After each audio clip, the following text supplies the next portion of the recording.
Le sprinkler, meaning. Pour créer un alignement culturel top to bottom, left to right, est-ce que l'installation, la mise en place d'un scaling framework, sans en nommer un nécessairement, même s'il est custom, là. Ça peut-tu... est-ce que ça peut aider? J'en doute. T'en doutes? Ouais. Ouais. Je suis pas convaincu. Okay. Je sais que ceux qui te vendent des scaling frameworks vont te vendre que ça va régler tes problèmes. Là. Mais dans mon expérience, ce genre de ça se peut que tu reçoives des menaces de mort via LinkedIn. mais ça va rendre mon LinkedIn intéressant. Ah ouais. Ça revient quand même à quelque part avec la citation du départ qui est la culture mange les stratégies puis les plans pour les plans pour déjeuner. C'est la culture va persister si t'as pas de réussite. Alors pourquoi? Pourquoi la popularité de ces scaling frameworks Parce qu'ils sont vendus à l'exécutif. Oui. L'exécutif croit au contrôle, puis qui ont le pouvoir de transformer par un décret. Ouais. Fait que c'est comme ça joue dans les désirs inconscients ou conscients de la psychologie des personnes qui payent pas. Ouais.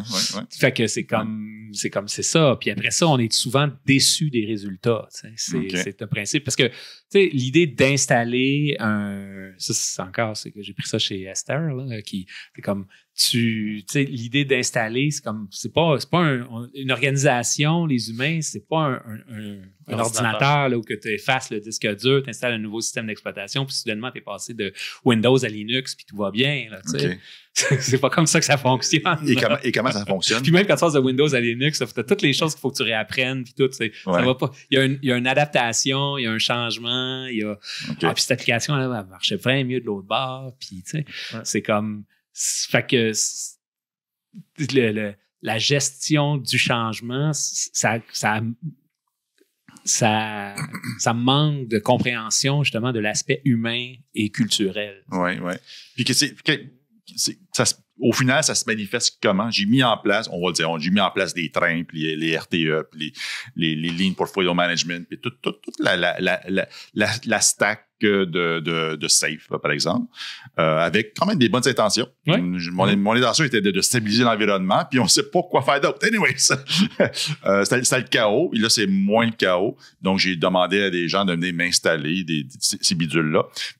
Au final, selon toi, qu'est-ce qui se manifeste chez l'humain, chez la dynamique entre les humains et tout le reste? Ben, c'est que ce que tu vas voir souvent, c'est comme, OK, la vraie question, c'est est-ce que tu as des résultats différents d'avant?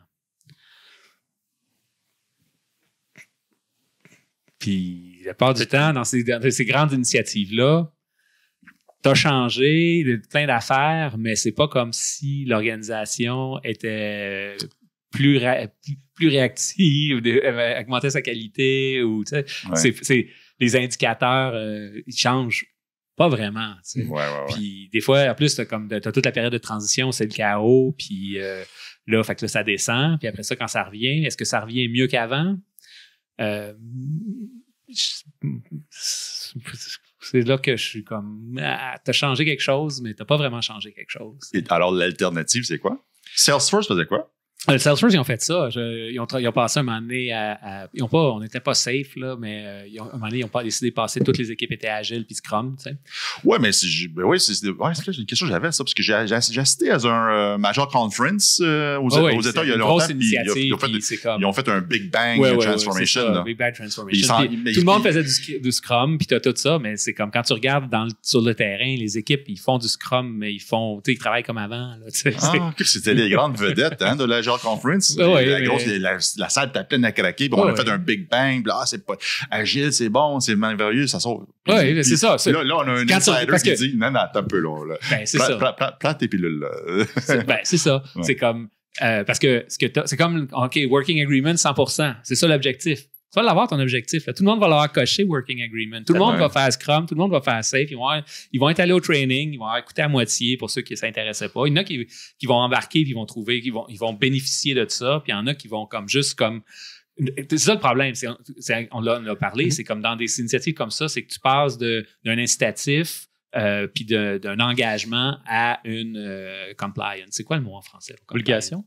Ou Pardon? Compliance. ou une Compliance, c'est norme. c'est un respect des normes, si tu veux, ouais. Ouais, c'est comme, tu sais, c'est comme, tu sais, il y a une police au coin de la rue, fait que tu vas attendre la lumière verte, mais sinon, la police n'est pas là. Tu traverses. Tu traverses. What people do when no one is looking. Exactement, c'est ça. Tu sais. Fait Full circle. Fait que ce qui fait en sorte que c'est pire que si tu avais comme. Fait que, puis c'est pour ça que la métaphore on retourne au début, là, à la métaphore de l'agriculture, tu sais. C'est comme dans un jardin, là, c'est comme tu cultives, tu mets des petits aménagements pour que les choses poussent, pour que ça ici, ça a besoin d'un peu plus de soleil. C'est pas.